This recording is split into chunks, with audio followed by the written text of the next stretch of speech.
안녕하세요. 6월 7일 금요일입니다.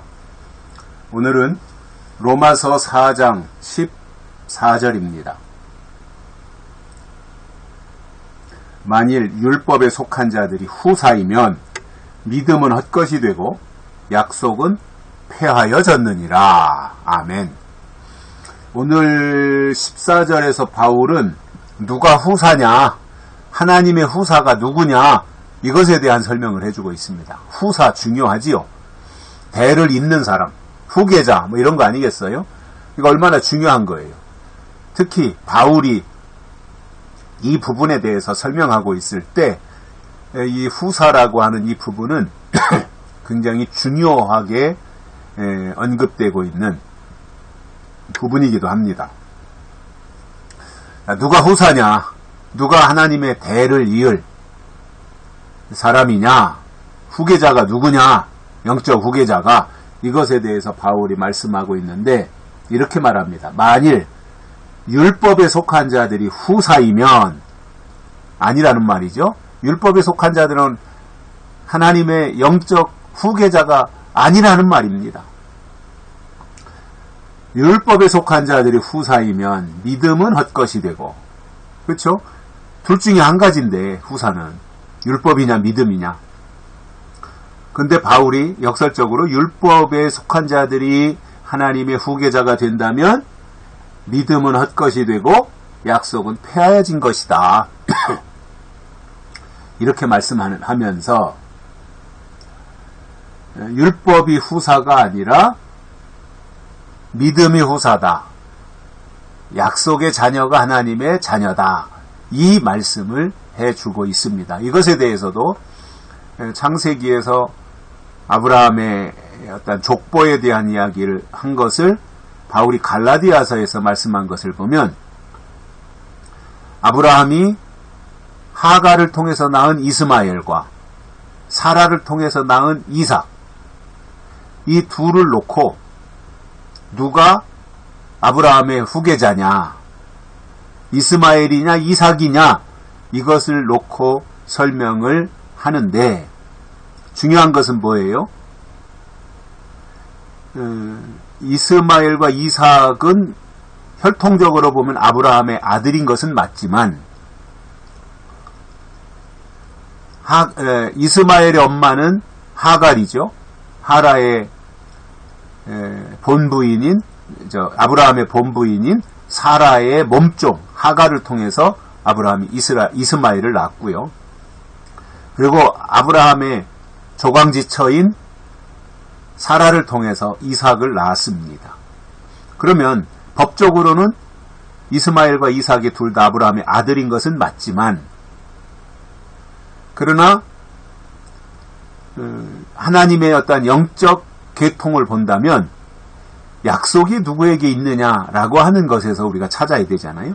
결국은 하갈에게는, 이스마엘을 낳은 하갈에게는 약속이 없었고 이삭을 낳은 사라에게는 하나님의 약속이 있었던 거지요.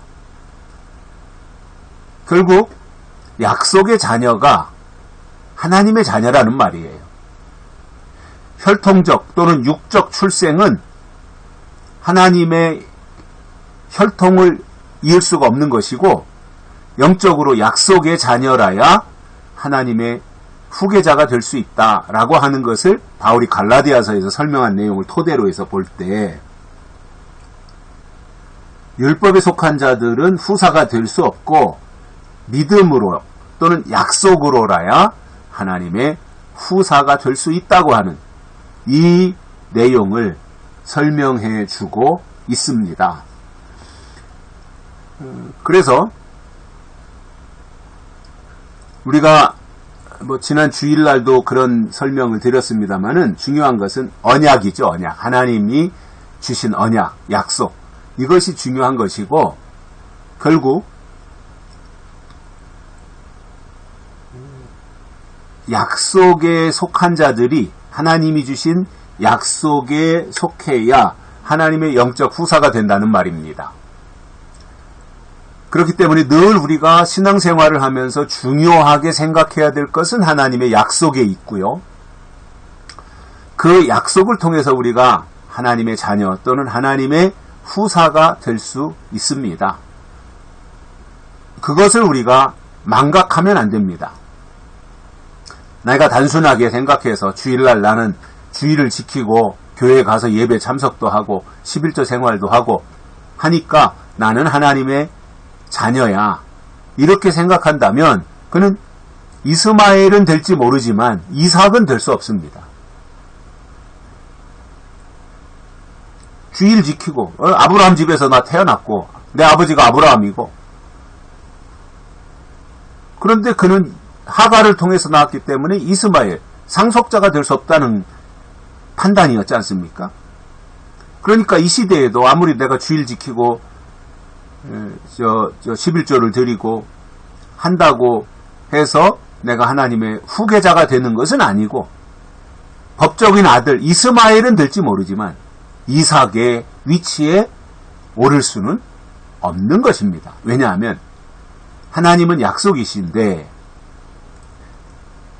오늘 이 시대에 하나님의 사람들에게는 약속이 있어야 된다. 그래야 이삭, 즉 상속자가 될 수 있다라고 하는 이 부분을 결코 우리가 신앙생활하면서 망각하면 안 되고요. 어떤 경우도 나는 하나님의 약속의 자녀여야 된다. 나는 하나님의 약속에 의하여 태어나야 된다. 나는 하나님의 약속의 자녀여야 된다. 그래서 내가 가장 중요하게 생각할 것은 하나님이 때를 따라주시는 약속의 말씀이고 그 말씀으로 나는 하나님께 소속을 두고 가야 된다. 그것이 하나님 앞에서 내가 해야 될 일이고 그리고 하나님이 그러한 목적으로 나를 부르셨기 때문에 어떤 경우도 미혹은 뿌리치고 끝까지 하나님의 약속의 사람으로 살아가야 된다라고 하는 이 결단을 가지고 살아야 되는 것이지 아니 나는 그냥 율법적으로 나는 뭐 할례 받았고 난 태어나면 자동으로 이스라엘이고 자동으로 아브라함이 내 조상이 되고 뭐 나는 당연히 뭐 교회 다니니까 당연히 직분 받았으니까 하나님의 자녀고 뭐 이렇게 생각한다면 그것은 많이 좀 함량이 미달되는 것이고 당연히 그런 것을 할 뿐만 아니라 한 걸음 더 나아가서 하나님의 약속에 대한 비중을 두고 이 시대에 하나님이 요한계시록을 통해서 우리에게 내려주시는 약속의 말씀, 즉 예언의 말씀이 우리의 마음속에 자리 잡고 있어야 하나님이 그것을 보시고 믿음으로 인정하셔서 하나님이 계획하고 계신 후사로 삼아 주실 것이라고 하는 내용입니다. 여기까지 하겠습니다. 고맙습니다.